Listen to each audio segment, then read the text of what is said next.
Hey you guys, so Fortnite Save the World has seen an influx of new players recently, and I've had quite a few of those new players ask me what class is the best so that they can go and play that class. Well, a short answer is the soldier. But the real answer is a bit more nuanced and a lot more complicated. So what class should you really play? Well, let's talk about this.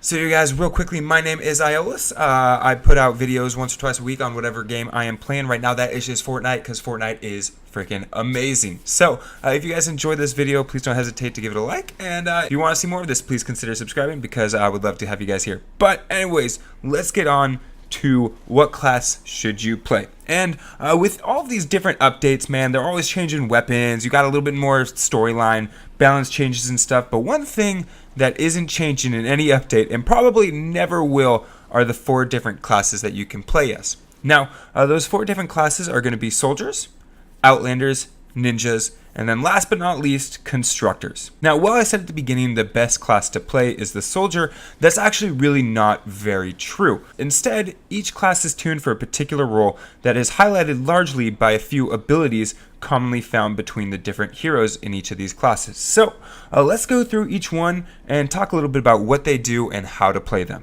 So let's start with the most popular class, which as I said was the soldier. Now there's a reason this class is the most popular, as they are great offensive units that really cater to the popular shoot 'em up style of gameplay that is common when queuing into games, which is like some people in random servers. Now each soldier will have slightly different perks, and this video isn't for explaining what the most popular soldier is or what their perks are. If you want to see something like that, you can watch my Master Grenadier Ramirez vs Headhunter video. Shameless plug, it's awesome, go watch it. Now soldiers are your run-of-the-mill shoot 'em up style class, with almost every soldier focused on shooting assault rifles and just dishing out maximum amount of damage with these assault rifles. Now, there are a few exceptions to this, but chances are if you're playing a soldier, your assault rifle is your best friend. Soldiers typically have the abilities to throw grenades, generate a shockwave, or pull out a minigun, dual pistols, whatever, man, just to deal with clearing out husks. And so these benefits start with perks such as advanced tactics and debilitating shots,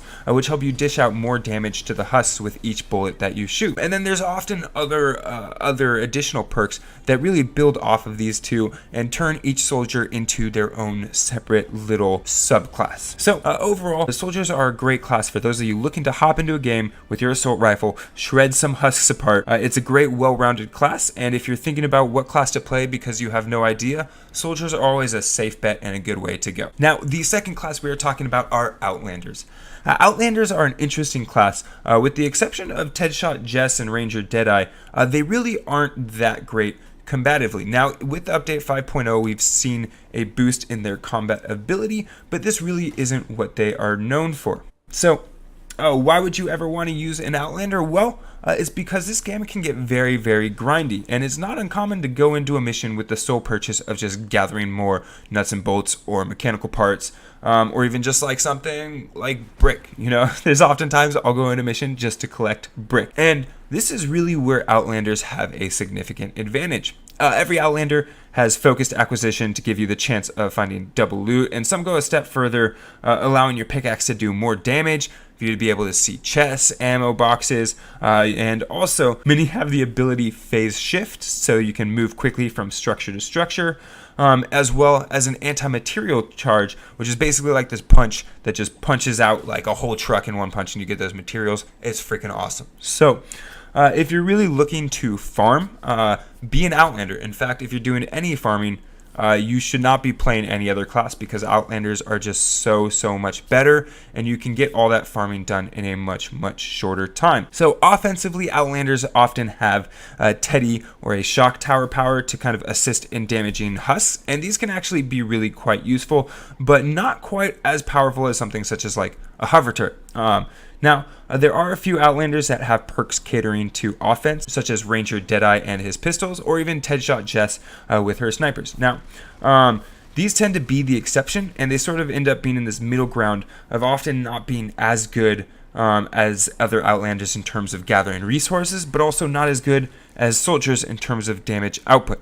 So kind of taken all together though, Outlanders are a really awesome class, and they really shine when it comes to gathering loot that's what they're good at. And if that's what you really want to be doing, man, check out some Outlanders. I play them all the time. I freaking love them. Ninjas are an interesting class in that they compete with soldiers as the premier damage output class. But in the current meta, they kind of tend to fall short, with people often picking the more reliable soldier class instead.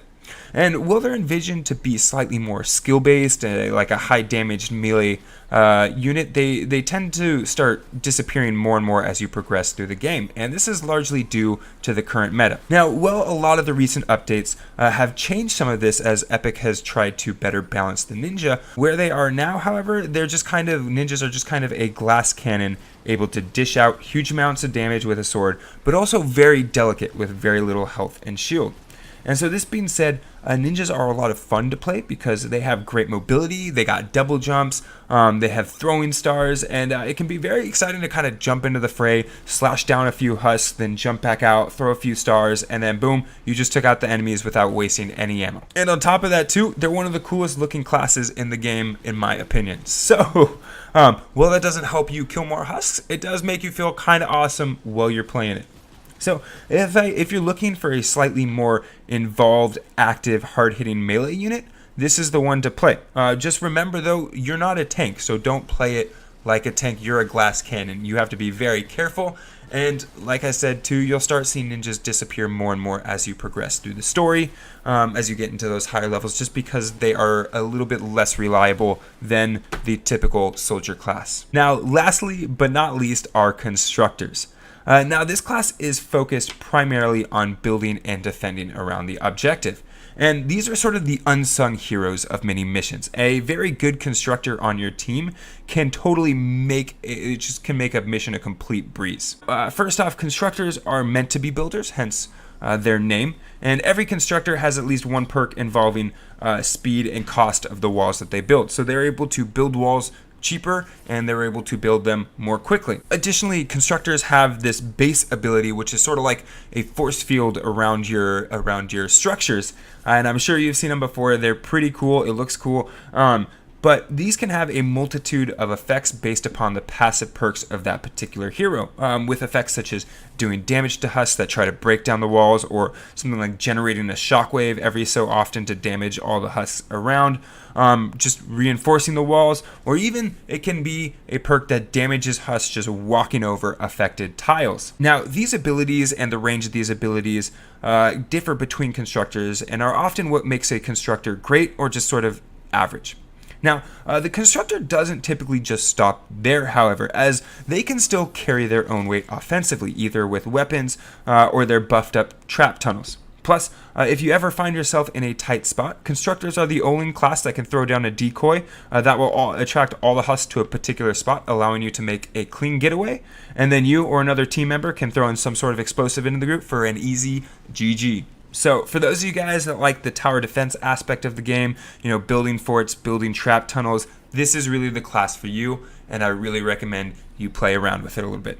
So anyways though, that's just a quick explanation going through the 4 different classes and what makes them unique to play. Ultimately, the class you play is a combination of what you need as well as what you have fun with. It's really personal deciding what sort of class you want to play with. And ultimately, you can complete missions with any hero from any class. It's really just how do you want to win it and how much work do you want to put into winning it. So, but anyways though, you guys, these are just my thoughts. I would love to hear if there's anything else you guys want to add or anything else you guys think. But that's it from me. So I hope you guys enjoyed the video, but I'm Iolaus, and I'll see you guys in the next one.